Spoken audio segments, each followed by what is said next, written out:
నువ్వెందుకు నాకు దగ్గరయ్యావు ఎప్పుడు చెప్పలేదు.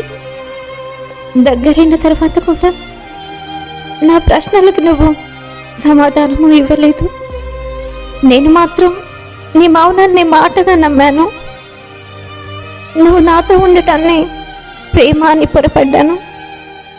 ఒకరోజు నన్ను ఇంత దూరం ఎందుకు పెడుతున్నావు అని అడిగాను నిన్ను. అప్పుడు కూడా నీ దగ్గర మాట లేదు. నా దగ్గర ప్రశ్న మాత్రమే మిగిలింది. నాకు నవ్వు రాలేదు, కోపం రాలేదు, ఏడుపు కూడా రాలేదు. ఎందుకంటే అప్పటికే నాకు అర్థమైంది నువ్వు మారలేదు అని. నేనే నీ మౌనానికి అర్థాలు ఇచ్చుకుంటూ వచ్చాను.